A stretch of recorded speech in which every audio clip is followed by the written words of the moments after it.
Hi, I'm Annie. My contact information is in the description. Got my baby doggy over here today. Go lay down. He's such a good boy.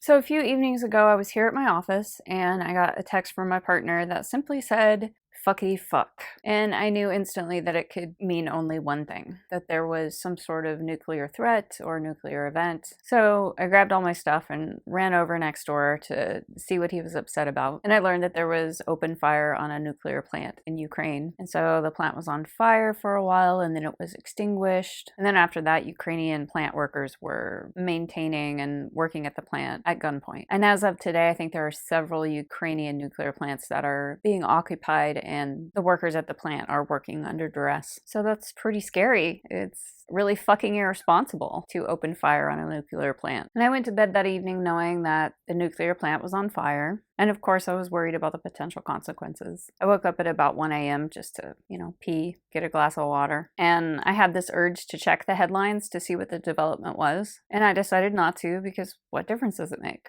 The headlines are going to be there in the morning. There's nothing I can do about it. It's upsetting, but I don't want to lose sleep over it because what use am I to the world if I don't get enough sleep? And I realize it's a great privilege to be able to do this, to just go back to sleep, because there are Ukrainians bedding down in hallways, bedding down in the subway system, and surrounded by the sounds of shelling all night long. During the early days of the pandemic in 2020, when it was just one goddamn thing after another, you never knew what you were going to wake up to the next morning. When you open up the headlines and see what has happened in the last 8 hours while you're sleeping. In the mornings when I wake up, sometimes I lay on top of my partner and fall back asleep. This was a morning when we were on the same schedule, and so he was kind of waking up and I was kind of waking up. And I said, this is the golden hour because we're laying here, we're safe in bed, we're peaceful, and we haven't looked at the headlines yet. So that was the best time of the day, before you look at the new headlines. So anyway, nuclear power plant is on fire in Ukraine. And I woke up again around, 4:30 or 5 at the normal time. I don't know what I was dreaming, but I had this word belligerent just repeating in my mind. Belligerent, belligerent. And belligerent simply means hostile or aggressive. But in legal terms, as it applies to international law, it means a nation or person engaged in war, as recognized by international law. So what's going on in Ukraine is just the textbook definition of belligerent. So I woke up and this word belligerent was repeating in my head, and then it all came back to me. Oh yeah, I need to get up and get some coffee and check the headlines and see what the new developments are. But I kept thinking about that word, belligerent. Then I had this very Byron Katie moment. And I asked myself, how am I belligerent? Where does belligerence show up in me? When do I go to war? Where does my viewpoint become so black and white and rigid and righteous that I lash out? When it comes to this insane conflict, I feel really helpless. Like, what can I do? Is putting a picture of the Ukrainian flag on my Facebook profile gonna help? Doubtful. But in that moment, I thought, well, I suppose I can tend to my own belligerence. I can watch for it. I can catch it in the moment that it arises and transform it into something constructive instead of something destructive. Taking full responsibility for my own belligerence is one tiny thing that I can do.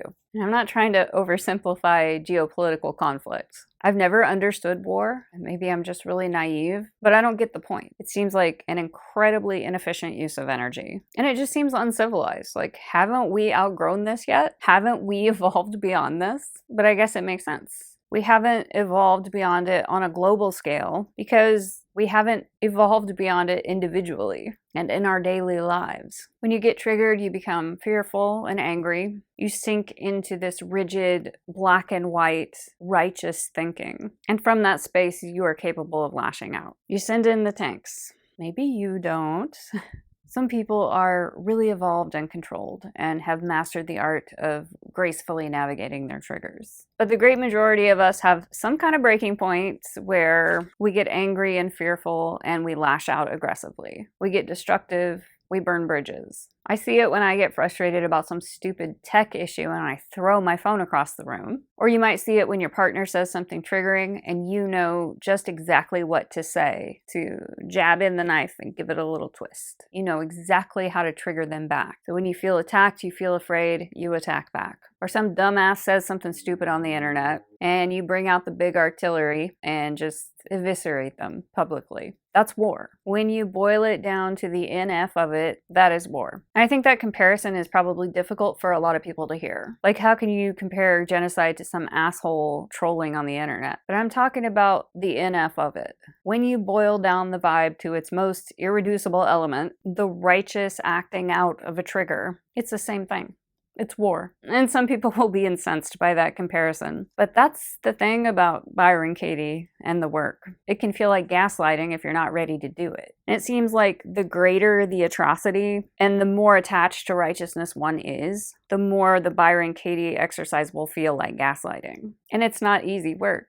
It's normal for it to not be easy for everyone. It's a difficult exercise that gets easier through practice. But for those who are actually ready to do the work and, in that empowered moment, it's a useful tool. So imagine if every individual on the entire planet asked themselves this question: where do I go to war? If they brought awareness to those tendencies and took responsibility for their triggers and learned to process them peacefully and creatively without attacking, without lashing out. If everyone on the entire planet did that, there would literally be no more war. And again, I don't mean to oversimplify it. It's just an observation. Waking up with that word belligerent in my mind and asking my own self, how am I belligerent? How do I take full responsibility for my own belligerence? And of course, if you're being attacked actively, of course you fight back. You have to, because it's a matter of survival. But what if it never came to that?